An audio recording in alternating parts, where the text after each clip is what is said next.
Desde que el cine nació, viajar al espacio ha sido un tema recurrente hasta la fecha. Surcar el cosmos, conocer otros mundos, llegar hacia donde ningún hombre ha llegado jamás. El séptimo arte hizo posible lo imposible. El espacio se convirtió en la última frontera o en el lugar más aterrador, donde nadie puede oír tus gritos. Hoy Sin Escape hace un recorrido a través de la historia cinematográfica en busca de los referentes más emblemáticos sobre los viajes espaciales.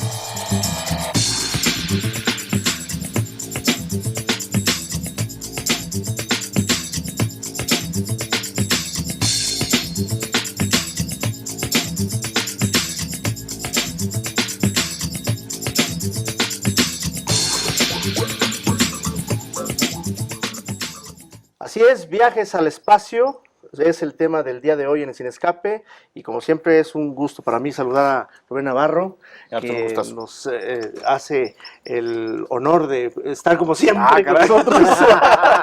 Y por supuesto a Ricardo Moreno. Gracias por la invitación. Y a Juan Pablo Martínez. Sí, también un placer estar aquí, ¿cómo no? Pues es un tema bien apasionante porque a fin de cuentas los viajes al espacio prácticamente inauguran el género de ciencia ficción con Georges Méliès con esa odisea hacia la luna. Claro. Obviamente en la literatura ya se había explorado este elemento, esta necesidad del hombre por sí, ver. Claro, desde Julio Verne veíamos por ahí ya. Más allá incluso, ¿no? Wells y Verne, sí, claro. Yo creo que son definitivamente los padres. Fíjate que en este tema, porque finalmente es un tema, no podemos hablarlo como género, es un tema que está dentro del cine de ciencia ficción, cine fantástico. Es interesante porque tiene una ruptura y un rompimiento de paradigma muy interesante en su proceso de evolución. El cine aparece en 1895 y prácticamente de 1902 es el viaje a la luna de Méliès. De 1895 a 1969 prácticamente el viaje espacial es estrictamente ciencia ficción.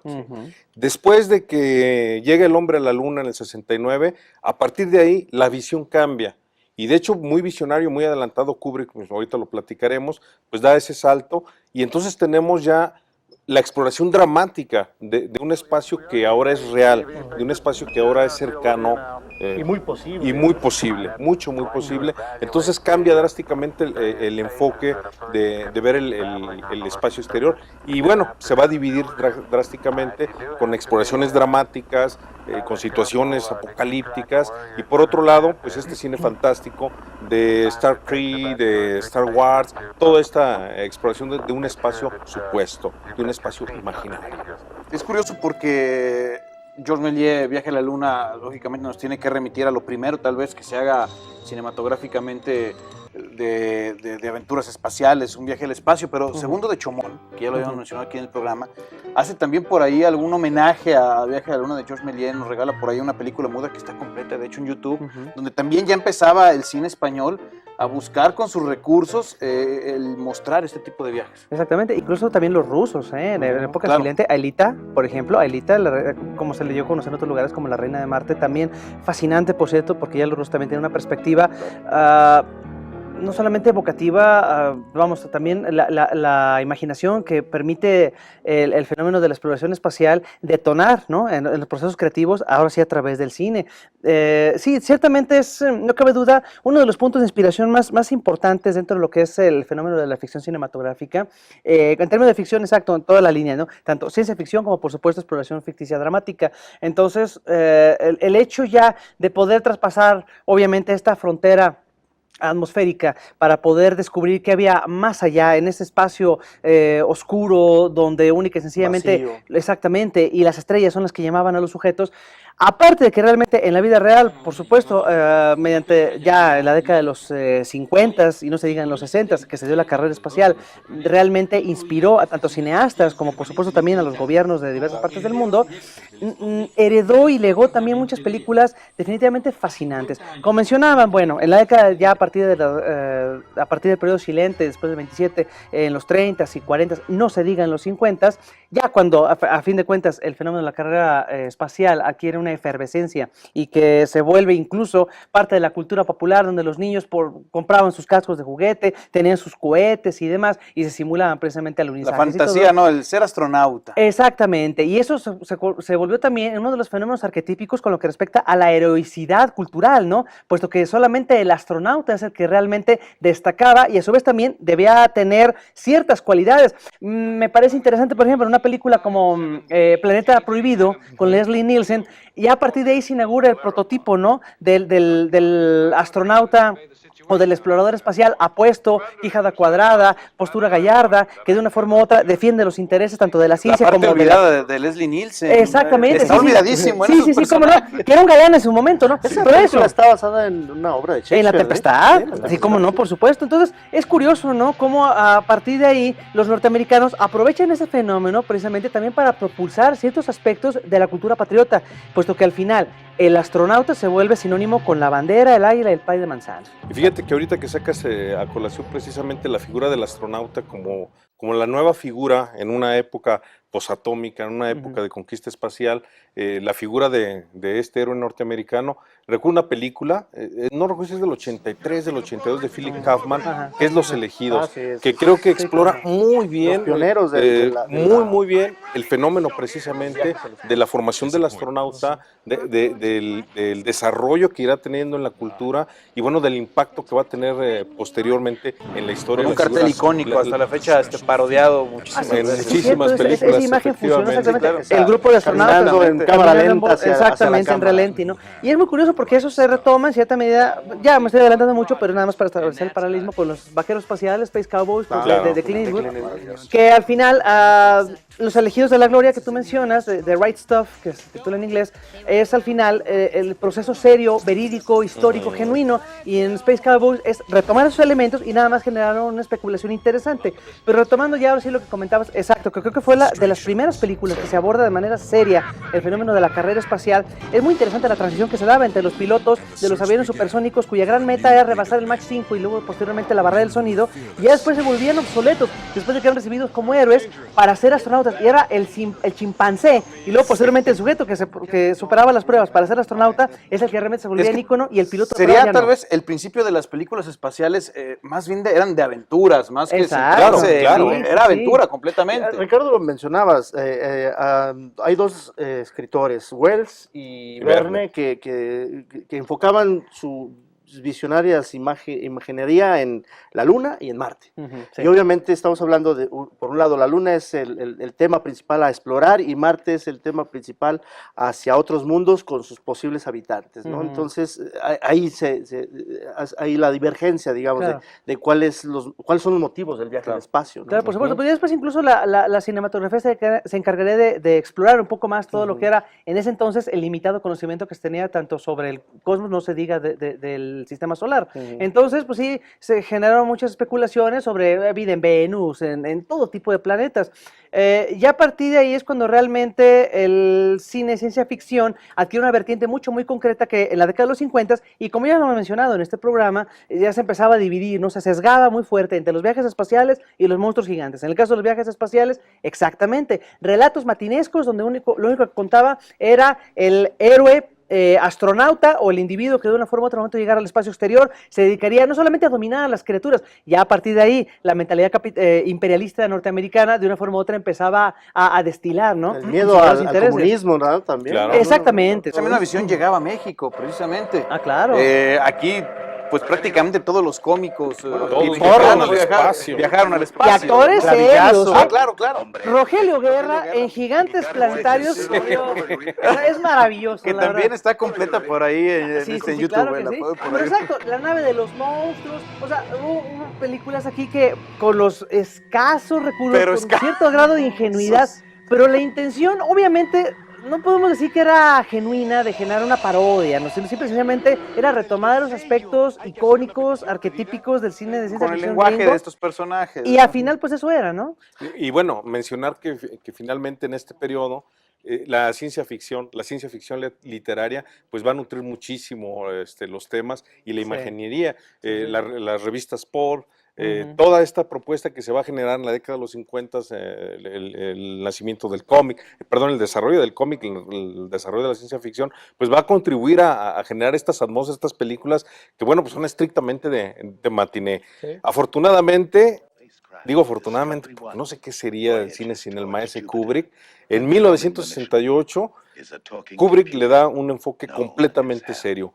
Muy empapado, muy bien asesorado, decide filmar pues esto que ya es una joya, que es una película de culto, por supuesto, 2001 Odisea del Espacio, y entonces la ciencia ficción adquiere un matiz profundamente serio, con un tema profundo, que toca incluso elementos filosóficos, antropológicos.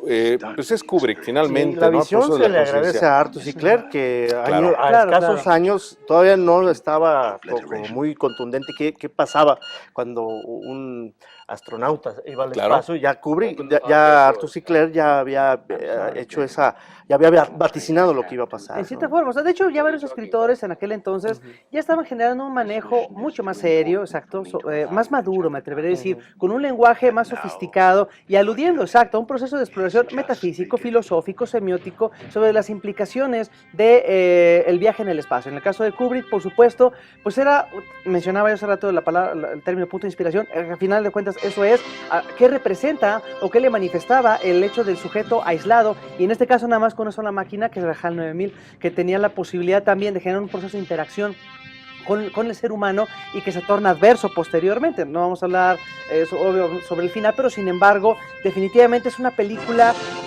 poética en todos los sentidos, que explora la naturaleza humana, los alcances de los aspectos antropocéntricos e incluso teocéntricos, con ese final tan contundente en ese sentido, a raíz nada más del puro viaje en el espacio. Entonces, el fenómeno de la tecnología, aunado a la poética y por supuesto también a la filosofía, Kubrick no solamente lo sintetiza, exactamente, crea una senda nueva de exploración que luego posteriormente, bueno, caray, hasta Tarkovsky se anima adaptando a la de Slav Lem, ¿no? Que muchos la consideran la respuesta a 2001 Odisea del Espacio. Podría, si había una carrera espacial. Mira, la cuestión aquí es el enfoque literario. Es la propuesta de explorar en este caso este tema de la literatura y hacia dónde lo vamos a poder explorar. Los rusos tienen esa vena, van a desarrollar esa vena. Yo me quedaré con los norteamericanos, pues los casos que conocemos y que también fueron llevados al cine. Estoy recordando a Ray Bradbury y sus maravillosas crónicas marcianas, donde ya viene esta exploración. No solamente es aquí la heroicidad, hay toda una exploración metafísica, filosófica también con respecto al sentido de para qué quieres conquistar el espacio, ¿no? Cuando el espacio interior todavía lo tienes descuidado. Y en este caso, la visión que tienen los rusos queda sintetizado muy bien con Tarkovsky, ¿no?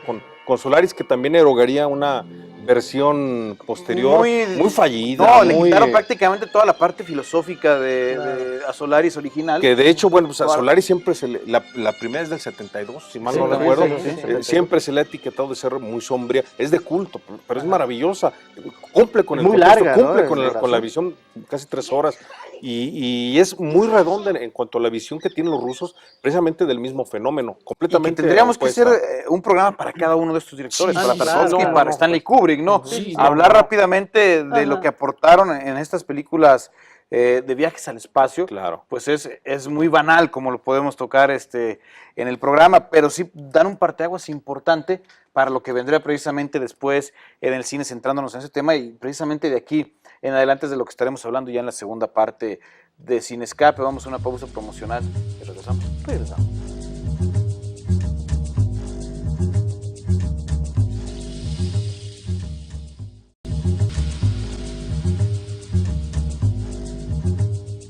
Viajes al espacio hoy en Cinescape, ya pues prácticamente hemos hablado de una manera pues rápida, como de repente el tiempo no nos ayuda mucho, pero precisamente cómo nació este tema en lo que es la cinematografía. Había una película con Elliot Gould Capricornio 1. Maravillosa la película. Jim Brown también sale. Jim Brown, difícil de conseguir. Sí, bueno, está en la biblioteca del Centro Cultural Cerquitos, pero ya, y te voy a aprovechar. ¿Qué tal? Difícil de conseguir, al menos en las bibliotecas ahí las encuentro, pero de repente es complicado cuando no te acercas a ellas y quieres buscarlas por las redes sociales, es difícil, pero tocaba un tema pues escabroso en su momento, ¿no? Claro. ¿Cómo se puede montar un viaje a Marte? Un viaje a Marte. Sí, claro, exactamente. De hecho, falla y tienes que montar. Exactamente. De hecho, bueno, pues me viene a la memoria la otra película que ya en algún momento aquí tocásemos, que es El lado oscuro de la luna, ¿no? Haciendo alusión sobre este falso documental, sobre esta especulación que se generó por mucho tiempo, esta leyenda urbana de fue el hombre a la luna, no fue, hay libros, hay material, y bueno, esta otra película que ilustra precisamente este proceso. Ahí está la otra película que también es un falso documental sobre la luna, que es Apolo 18, que también lleva esos tintes. Que tiene toda la estructura del tinte. Es interesante porque finalmente aquí va también a dividirse, a construirse, yo diría que a partir de la década de los 70, en dos puntos importantes. Por un lado, el enfrentamiento del hombre, que ya había dejado Kubrick planteado con 2001, el enfrentamiento del hombre a la tecnología. ¿Qué puedo hacer? ¿Hasta dónde puedo hacer? Y cuando las cosas me salen mal, lo ligo con esta otra película, ¿cómo lo resuelvo? Y las otras, bueno, pues esta especulación de ¿habrá vida? ¿No habrá vida? Cuando le encuentre, ¿cómo va a ser? ¿Qué posibilidades hay? Esta cuestión especulativa de la conquista del espacio exterior, pero una conquista de carácter científico, de carácter ontológico, de carácter filosófico. Quiero encontrar qué es lo que va a haber. Y bueno, esto generaría una serie de películas, unas interesantes, otras muy fallidas. Es que era lógico, ¿no? El tema se empezó a explotar por muchísimas vertientes. Si bien decías, había unas películas malísimas en Italia se hicieron, pero cualquier cantidad en los 70s y 80s de películas de viajes al espacio.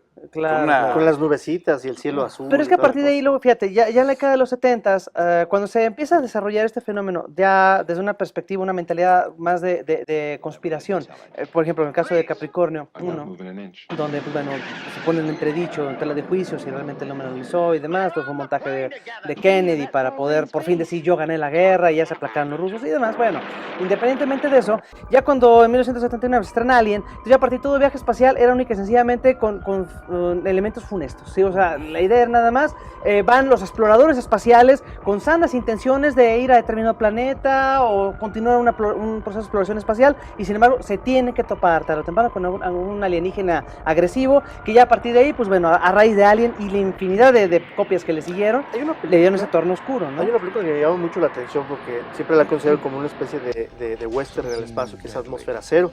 Sí, como bueno, es que es un remake Es un remake, pero con todos estos, quienes tienen la referencia, a lo mejor sí la identifican rápido, pero se me hace interesante porque precisamente es la exploración y es la forma en que se llega a otro planeta y se empieza a colonizar, ¿no? Exactamente. La premisa.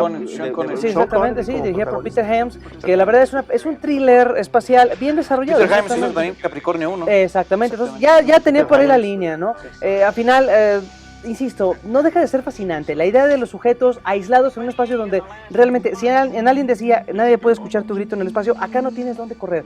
Realmente el espacio te confina, se generan procesos de claustrofobia, elementos de aislamiento, procesos de alienación. Entonces, exactamente, ¿qué produce pues a nivel de exploración psicológica en los personajes el hecho de estar en el espacio? Pues bueno, es en esta película, por ejemplo, de Outland, cuando se empieza a desarrollar. Ahí por ahí se maneja la cuestión de una especie de psicosis, ¿no? Que les va generando los personajes y Sean Connery como sheriff espacial pues debe tratar de resolverlo, ¿no? Pero se trata, a pesar de que suena como descabellado, comentándolo así como lo comentamos, está muy bien desarrollado, es muy maduro, sí, a fin de cuentas, muy serio, ¿no? John Hyams, hijo de precisamente de Peter Helms, que hace películas por ahí directo, ya video, Sal 3 y 4, ha dicho que a su padre prácticamente dejó el alma haciendo Atmósfera Cero. Sí, cómo no. Vi por ahí alguna entrevista y que a él le costó mucho trabajo financiar esa película porque nadie creía que pudiera hacer un remake espacial a la hora señalada con Gary Busquel. Claro, pero que funciona bien, la verdad. Muy olvidada también ya, de repente. Perdida por ahí. Perdida, muy difícil de hallar, me imagino que en las videotecas. Por supuesto, ahí Los dramas de los astronautas, los dramas que tienen que enfrentar, pues va a ser también otro motivo importante. Muchos en Marte, algunos en Marte, otros en la Luna, otros solamente en la estación espacial. Sí. De hecho, está por estrenarse Gravity.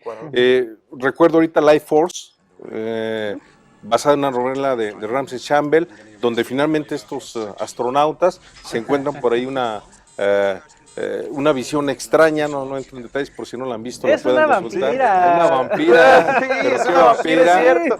Por ahí tengo No, la película está desnuda. Sí, es eso. Yo recuerdo que la quería pasaban en la la televisión. quería ver en televisión abierta. Sí. Era como 20 minutos de pasaba película, te lo ¿Cómo se juro. llama esta actriz? Después hizo mucho cine italiano, la Se verdad me no va, recuerdo. se me va el nombre, Ajá. pero bueno, a partir de este encuentro se genera un vínculo de esta raza alienígena que son Hay con los recursos vampiros, muy una limitados explicación. la película. Sí, No, que tienes tú, y estuvo recuerdo muy yo que bien la la pasaban en película, televisión. en la anécdota, la novela, muy interesante. Y bueno, en esta línea de personajes que tiene una situación en la cual no hay cómo resolverla, pues estaría Apolo 13 de Ron Howard, ¿no? Estos personajes confinados, el mérito de la película radica en, bueno, cómo mantengo hora y media al espectador con 4 fulanos en un espacio profundamente cerrado. Y un fracaso exitoso. Sí, entonces a partir de ahí, pues también se explora esta parte humana, ¿no? Esta parte de, Yo creo que tal vez de, sea de resolver el problema para muchos técnico. la mejor película de Ron Howard. Sí. Qué caray, pues cómo estarán las dos. Bueno, en fin. Bueno, si repasamos su filmografía, creo que no nos Digo, da porque para hablar la verdad mucho. viene a ser un dramita muy manipulador. Era muy gringa la Patriotero, película. heroico, ¿no? Independientemente de eso, uno ya sabe a lo que va cuando va a Claro, ver a una Ron misión Howard, ¿no? fallida, exacto. Y más cuando ves al protagonista Tom Hanks Y sale y Tom ves al Hanks. director Ron Howard, ¿sabes a lo que La va? frase Houston, tenemos un problema, Sí, se sí. volvería... Pero bueno, independientemente de las implicaciones culturales que tuvo la película, no cabe duda que es un caso interesante realmente el hecho de que esta cápsula tuvo que permanecer varada en el espacio y posteriormente a través de diversos recursos y por supuesto la desesperación de tanto de los tripulantes como de los que dirigían la misión en Houston, pues daba para un drama bastante intenso, ¿no? En las manos de Ron Howard pues se queda como una peliculita que fácilmente hubiera sido hecho para televisión sin ningún problema de hora y 20, ni esta dura casi 2 horas. Y Decía Kevin Bacon que era su última participación con Ron Howard, no sé qué pasaría, sí, claro. pero en su momento ¿Sabes algo... qué? Es que Kevin Bacon tiene cierta integridad, fíjate, ¿eh? Me he dado cuenta que el señor dice, no, sabes que aquí me están tomando el pelo y le están tomando el pelo a la gente, vámonos Él mejor lo a hacer dijo otra cosa, abiertamente, ¿no? la última vez que trabajó con esto. Y me parece excelente, y qué bueno que lo ha cumplido. Apolo 13, perdón, no cabe duda, reinició en cierta medida, ¿no? La moda por tratar de llevar historias de astronautas en el espacio. De hecho, bueno, poco después, o fue poco antes, las películas sobre misiones a Marte, Planeta Rojo y... Misión a Marte. después. Misión a Marte, exactamente. Por una iba, me parece, Gary Nice. Ajá. Sí. Sí, sale Gary Sinise y el Tim otro Robbins, es Val Kilmer. El otro es Val Kilmer. Dios santo. Háganme el favor, exactamente. Mira, era una idea interesante. La de Gary Sinise pretendía manejarlo como un drama serio sobre las genuinas Con música implicaciones de que podía llegar a Morricone, tener. O sea, echaron mucha carne al asador, guionista, sale Tim Robbins. Y aparte de Gary Nice me parece uno de los actores más... pues que no le han dado tampoco un... Sí, muy desaprovechado. Sí, muy sí, Gary Sinise desaprovechado. Trabajado con Ron Claro. Howard. Sí, Claro, trabaja claro. mucho con un juego, pero eso no le quita el que sea un actor Exactamente. cumplidor, ¿no? Pero desafortunadamente la película, el guión, vamos, nunca cuaja, no sabe si quiere ser un thriller, si quiere ser un drama, ¿A al dónde va final a ser? termina siendo ciencia ficción, que luego después alude a Kubrick al final con lo que respecta a los orígenes del ser humano, la simiente, la carroza de los dioses. Más caray. lacrimógeno. Ya, Sí. exactamente. Y Misión a Marte, pues bueno, Bueno, esa, de no, hecho... Planeta Rojo, perdón, Exacto. de Val Kilmer. Ya nada más es un thrillercito y que pudo haber sido estelarizado en los 40 por Leslie Nielsen y todos estos sujetos. Vamos, sin broncas, ¿no? Pero fuera de lugar ya lo creo. Mucho, sí, definitivamente. Entonces, el viaje espacial al final, muchos quieren hacerla a la 2001. Obviamente, no se puede replicar. ¿Qué opinión merece 2010? Que fue una película todavía más comercial, creo que también de Hayam. Peter Hyams, sí, Peter cierto, Hyams. hizo Sí, Peter sí, Hyams, sí, hizo sí. 2010. Y obviamente fue para muchos más digerible y también en ese no, sí lo icono- es. Aquí lo llegamos a comentar, pero creo que... Mira, más estaba en ese digerible, icono. masticada, secretada. Pero fíjate que regurgitadita, Ricardo, ¿no? lo llegamos a platicar fuera de cuadro y Ricardo dijo una cosa muy cierta. Era una película que cumplía, pero era lógico que la tenías que comparar con 2001 y ahí salía perdiendo de todas. Pero es que ni siquiera, no es que hubiera que compararla, es que estaban ligadas, digo, Sí, fue claro. una parte de una trilogía. Entonces, si es el segundo acto, pues bueno, comprendo, es difícil al final No, era sostener los elementos. imposible Pero vamos, el problema aquí es que ahora sí fue demasiado fiel al texto de Arthur C. Clarke. Y hay que ser honestos, Arthur C. Clarke es un buen escritor, pero hasta ahí nada más. O sea, realmente lo que tuvo que hacer Kubrick fue trabajarlo a fondo. Y el mismo Arthur C. Clarke siempre lo dijo. Definitivamente Kubrick pulió mi relato a puntos o a límites que yo no sé, a mí no se me habían ocurrido. Fíjate claro, que cuando nota, yo ¿no? leí el 2001 Odisea del Espacio, algo que me enchinaba la piel desde que yo lo leía en el libro, era esta frase de Dios mío está lleno de estrellas, cosa que nunca usa Kubrick en 2001, pero sí lo usa Peter Hyams en 2010. Y con eso abre, de hecho, la película. Me parece, yo la verdad, no me parece tan mala película de 2010, pero es cierto, no tiene punto. No, mira, ya viéndola totalmente aislada, sin compararla a 2001, claro. Porque no puede ser, o sea, al final todo va a salir perdiendo en contra de 2001. Así es que vamos a ver 2010 tal cual, es una película eficiente, con un reparto competente. John Lee, te cuenta exactamente. Ciertas aspiraciones también de exploración metafísica, ese final sobre todo, ¿no? Esperanzador, contradice totalmente, creo yo, a muchos de los elementos que plantea Kubrick acá, pero bueno, no importa, era parte de lo que se viene explorando en la novela, y la película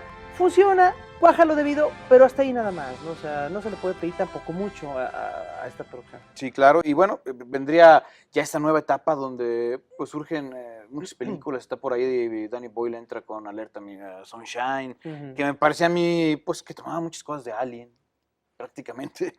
Pues es este periodo apocalíptico que mencionamos, viene el fin del mundo y bueno, el fin del mundo nos lo echamos de todas formas, ¿no? Hay una de Sam Rockwell muy buena que se llama Moon. Ah, sí, en la luna. Sí, la luna que a mí me parece bastante... Sí, no, formidable, es un acto de un solo hombre. Olvidable la película por muchísima gente, pasó sin pena ni gloria, lamentablemente. Ojalá la gente tenga la oportunidad de poderse acercar a las bibliotecas. Además, aparte del estreno de Cuarón, Gravity, viene otra también... el Cosmonauta. El Cosmonauta, pero viene otra en Marte. También los últimos días de Marte o algo así. Sí, exactamente, con este Liv Schreiber. Que es como un poquito lo que planteaba Silent Running, no sé si se acuerdan, claro. Extrañas naves misteriosas, exactamente, la década de los 70 sobre el fenómeno del aislamiento. De hecho, cuando se estrenó la de En la Luna, la comparaban mucho con Silent Running. Pero sin embargo, exacto, no nada más la idea de los sujetos que tienen que partir del planeta desolado para tratar de sobrevivir. Efectivamente, las implicaciones metafísicas, filosóficas, psicológicas de estar en el espacio, ¿no? Recordar las bibliotecas antes de que nos comenten. Sí, bueno, pues hacer la invitación a las bibliotecas, en este caso la Biblioteca de Casa Jesús Terán, ubicada de forma provisional en la primera planta de la Biblioteca G. M. Torres Bodet, Andador Juárez, esquina con Andador Allende, tiene las puertas abiertas de lunes a viernes para que usted disfrute de lo mejor del séptimo arte. La biblioteca también del Centro Cultural Arquitos en Alameda, esquina con Héroe de Nacosari, también pues le brinda una amplia variedad de material, todo lo que hemos platicado aquí lo va a encontrar ahí y también, bueno, pues tiene las puertas abiertas para que usted la disfrute. Y pues por ahí estarán los ciclos también de cine, infórmese porque pues, prácticamente todos los días hay que ver. Sí, claro que sí, la entrada es gratuita y cada ciclo tiene una estructura muy específica, o sea, no nada más programar por programar, o sea, no son azarosos, hay una línea narrativa, ¿no? Muy concreta, temas, directores o elementos muy concretos. Importante, recordar también nuestra página de Facebook, Sin Escape Ax TV, para que pues deje por ahí sus comentarios agradeciendo a la gente que se está comunicando por ahí, ya algunas personas nos han pedido. Muy interesantes. Sí, ya estaremos pues, agradeciéndoles también a nuestros compañeros que aportan mucho a este programa, que bueno, prácticamente conocen todos los temas, tienen todos los datos ahí en la cabeza, que es impresionante. Estos son los comentarios que nos hacen y bueno, por ahí estamos esperando los temas, nos han pedido muchos, los Mockbusters, que ya nos están pidiendo también por ahí, el tema de Ismael Rodríguez. Bueno, muchos de estos temas estaremos ya platicando en las próximas emisiones de Sin Escape. Arturo. Un placer como siempre. Un gustazo. Buenas noches, no le cambies, siguen la señal de radio y televisión de Aguascalientes.